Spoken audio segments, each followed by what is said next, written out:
और मेरी कविता का शीर्षक है बूढ़ी माँ।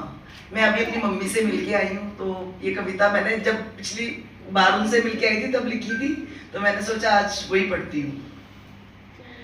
बूढ़ी होती माँ अपनी ही परछाई से घबराती, कृष्काए होती काया डगमगाते हुए से कदम, केवल बेंत का ही सहारा।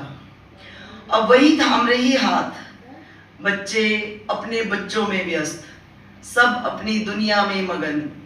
आया था बेटा पिछले वर्ष, कुछ सामान दे गया था, डॉक्टर को भी दिखा गया था, पर माँ रह गई बिल्कुल अकेली उस रखे सामान के साथ। स्नेह और ममता को ढूंढती माँ रात भर जागती है, बूढ़ी होती माँ अपनी ही परछाई से घबराती।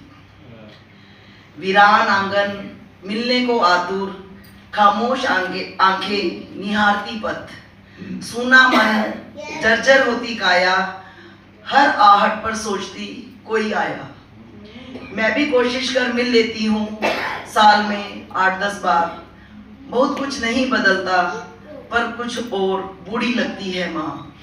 उसका स्नेह और ममता वही है, झुर्रियों की गहराई बढ़ जाती है हर बार। शनैः शनैः क्षीण होती इंद्रियां, पोपले मुंह से निकलती हवा, अस्फुट अस्पष्ट से शब्द बयां करते हैं मन की व्यथा।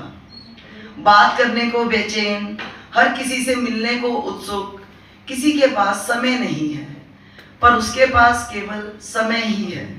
घड़ी की टिक टिक के साथ सोती और जागती है, भरोसा कर लेती है हर व्यक्ति पर, चाहे बेटा बेटी और या बहू।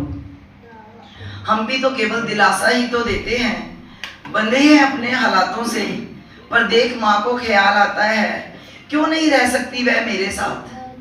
देख माँ को हर बार ख्याल आता है क्यों नहीं रह सकती वह मेरे साथ। कुछ डर या दुनियादारी का दिखावा, बूढ़े होते हर शख्स की यही व्यथा, रह नहीं पाता अपनी जड़ों को छोड़, इसी ऊहापोह में जिंदगी जाती है निकल। बूढ़ी होती माँ अपनी ही परछाई से घबराती। धन्यवाद। वह अपना आंगन छोड़ नहीं रहती किसी के पास, वह अपना आंगन छोड़ नहीं रहती किसी के पास।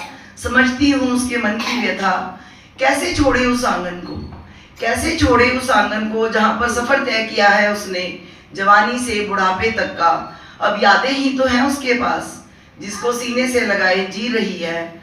आत्मसम्मान से जीने की ललक नहीं जाती किसी बच्चे के साथ, आत्मसम्मान से जीने की ललक नहीं जाती किसी बच्चे के साथ। खुश तो नहीं पर संतुष्ट है, गर्व और दर्प से रहती है। बूढ़ी होती माँ अपनी ही परछाई से घबराती, बूढ़ी होती माँ अपनी ही बहुत बढ़िया, बहुत ही सुंदर।